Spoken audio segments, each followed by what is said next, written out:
was part of the John Brown Gun Club militia that attempted to prevent me from recording an Antifa demonstration in downtown Seattle, and they accosted me carrying with their rifles on their chests to intimidate me.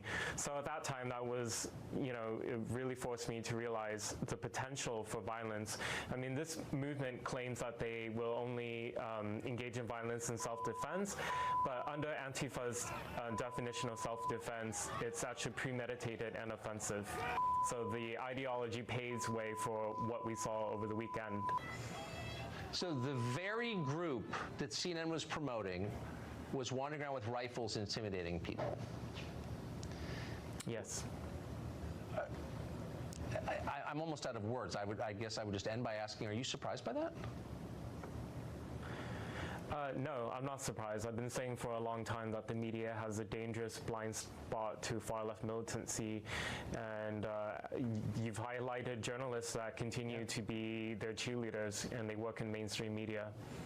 Yeah, you're right. No, I guess I've been saying that for a long time too, but saying it and seeing it are two different things, and you can see where this is going, and it's really sad. The country does not deserve the people running it, and that particularly applies to Jeff Zucker at CNN, who's a reckless man. Andy, thank you. Yeah, and over 2 weeks after the beating, I mean, there's been no arrests, and so I'm calling for supporters to check out the legal fund at publiuslex.com. Good. We want to hold everyone responsible who was involved in the brutal beating on me. I hope so. I hope so. Thank you. And good to see you tonight. Shocking. Google is the world's most powerful company. Well, federal agents working to secure our borders are not the only ones in danger from an increasingly extreme left wing. 2 years ago, a maniac tried to murder Republicans practicing for a congressional baseball game. Now, Congressman Matt Gaetz of Florida says he has been receiving threatening voicemails at his office. Here's one of them. Gaetz, you pathetic piece of shit. Do you know that I could blow your head clean off your shoulders from over a mile away? Watch your back, you pathetic little piece of shit. You got your head so far up, Trump. I could still take it off your shoulders. You, Gaetz, I'm coming after you. So that's about as clear-cut as it could be. Those are threats. They're a crime. Here's the remarkable part. According to Gaetz, the FBI has already identified the person you just heard, the person who threatened him. But a federal prosecutor has decided not to bring charges. Congressman Matt Gaetz of Florida joins us tonight. Congressman, am I misstating any of that?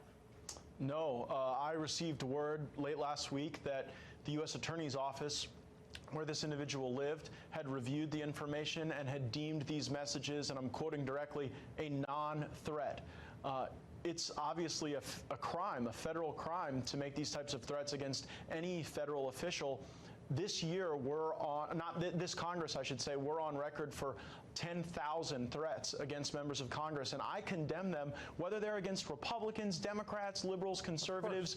This is just no way to operate within our country. And I just wonder, is it the fact that I've been a critic of some of the senior officials at the FBI that maybe leads to different treatment for the people who threaten me as opposed to the people who actually get arrested, who have threatened Eric Swalwell, Ilhan Omar, Rashida Tlaib? Those people actually get arrested, whereas when people threaten conservatives, I hope there's not a double standard. But, I mean, you heard the messages, and there were even other messages where they threatened my family, Tucker. Who is this prosecutor who told you that what we just listened to, clearly a threat of violence, was somehow not a threat?